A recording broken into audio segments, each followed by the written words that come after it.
Last week, we went over the best units for every faction in Total War Warhammer 3, so it only makes sense this week we go over the worst. The rosters that landed with Warhammer 3 did their best to be all guns blazing, but there are still a few units that are noticeably worse than the rest. Just before we get to those units, remember that this list is based on my opinions, so if you disagree, that's fine, just shout into the void that is the comment section, and I'll be sure to ignore you. Much love. Okay, now let's get into the list. First up we have Kislev, and I'm going to go with the Kossovite Dervishes. It might be fast and have that Vanguard deployment, but that doesn't mean they can do anything. Their charge is weak and they have basically no mass. They're going to impact, deal no damage, and not be able to break through enemy lines, so we'll just sit there and likely take more damage than they ever deal, unless they're going against the very weakest and very lightest of enemy units. They also have terrible melee stats, so sustained combat is nicely off the table. On top of all of this, they have no armor, not a lot of HP, pretty poor leadership, and after mere moments in combat with anything even halfway decent, they're going to be running for the hills, and that high speed is only going to carry them away even faster. They may have been slightly improved in the Cav patch, but they are still the worst unit in Kislev if you ask me. For Cathay, we're going to go with the Wu Jing War Compass. Now this unit isn't actually too bad. It has decent stats, bound spells that don't cost any winds of magic, and it buffs your other spellcasters on the field. The one massive issue I have with this is the fact that you can get an Astromancer to use one of these as a mount, and then you basically have the same units, but it has more HP, weapon damage, and spells, as well as encourage, at the cost of a small amount of leadership and the Yang Harmony. I really don't see why anyone would ever go for one of these when you can just get an Astromancer and grab their mounts, because they are the same units, just flat out better. Yes, the Astromancers need capacity and must level up to unlock these mounts, but later in the game these things are even easier to bypass, so I don't understand why anyone would ever go for the standalone unit. Dishonorable mention here, by the way, Halberd Jade Warriors. They only have charge defense versus large, whilst Peasant Spearmen have expert charge defense. Who the hell thought that made sense? Moving on to Khorne now, gonna go with the Chaos Warhounds. Now in Warhammer 2, I love Chaos Warhounds, and here they're still not that bad. They're super fast and do a great job at slaughtering units that are already running and weaker backlines ranged units. The only reason they're on this list is the existence of another unit on the roster, the Fleshhounds of Khorne. They're as fast as Chaos Warhounds,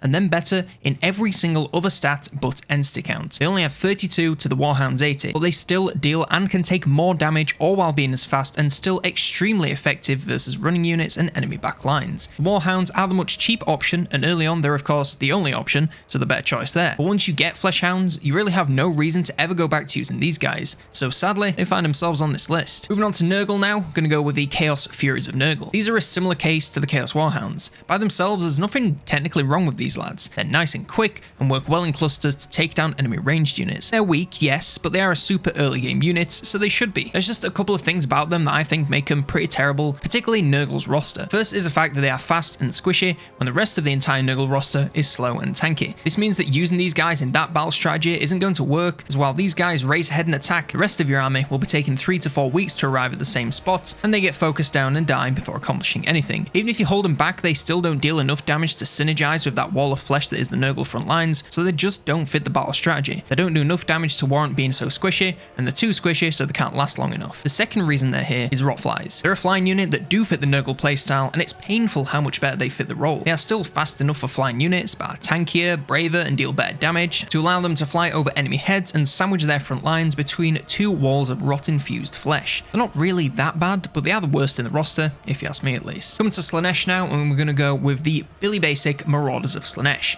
Good God, the basic Marauders are terrible. They're not even a front lines unit, they're so weak. They have horrible armor, which, you know, I get it's Slaanesh, but come on, these guys don't have resistance, so need something to keep them alive. On top of this, they have pitiful melee stats and weak damage, so can't fight their way out of a paper bag. And to top it all off, they have low leadership, so mere moments of combat, they'll be raking from the insane amounts of damage put onto them by even mediocre units. They're also made even worse by the existence of their other variants, which can fix some of these issues. The Spears gain a lot more melee defense as well as charge defense, so aren't going to fall over quite as quickly. The Hell Scourges fix the defense even further with excellent melee defense and work excellently as a line holder, while you use other units to do all the damage for them. Once you unlock the variants, you have no reason to ever use the basic Marauders again, so if you can help it, never recruit them in your campaigns. Coming to Tzeentch, we're going to go with the Screamers of Tzeentch. Honestly, Tzeentch has a pretty solid roster, so even if these guys are the worst, they're still pretty much halfway decent. The reason I chose them as the worst unit is pretty much because they're not even really that much better than the Chaos Furies. They have slightly more armor but less HP, so overall toughness doesn't really change that much. They have more damage damage and armor piercing, but less melee attack and charge bonus and entity count. So again, unless it's super sustained combat versus high armor, you're not getting that much more value. That smaller model count reduces the overall potential damage output, and it allows them to be pinned down and wiped out pretty easily if you aren't careful, since you can pretty much capture all of them with a very small clump of units. Like I said, they're not really that terrible, but in this roster, they do stick out as, at best, not worth the upgrade, and at worst, just terrible value. For the Demons of Chaos, of course, these guys have access to all the 4 Chaos rosters, so we're going to be looking at another unit again, and I'm going to have to go with the Marauders of Slaanesh. They're just so terrible, and especially in this roster, when you have access to the rest of the Chaos front lines, you have no reason to ever think about even using them. Not going to go on about them again, because we've done it once. If you're playing as the Demons of Chaos, go for literally anything else for your early games front lines, even Nurglings, and they'll do better. And closing us out, we have a certified HUD classic, the Ogres, and that is the Giants. They've tried to fix these guys a bit with 100 leadership and some missile resist, but it just doesn't matter. They have a shitload of HP, but no armor, so the weakest ranged units can focus fire and take them out in a matter of moments. They are still super slow, especially compared to other massive monsters in this roster, so will lumber forward to their deaths. If you're not going against ranged units, then they're honestly not that bad at all. But out of the 8 factions in the game, 7 have access to ranged units, so chances are they'll bring something that can end this guy in seconds. Go for the Stonehorn, it's better in literally every single way. Giants suck, and until they learn to sprint, they always will. And that is the worst units for every faction in Total War Warhammer 3. Let me know if you disagree in the comments below on what units you would rank the worst for every faction. If you like this video, then let me know by leaving it a like, and if you want to see more content, then be sure to subscribe to the channel. If you're feeling especially big penis, then consider becoming a supporter of the channel, either here on YouTube memberships or over on the Patreon. Doing so gets you all sorts of exclusive goodies and content, such as merch, discounts, early access to behind the scenes, and a shout out at the end of every single video.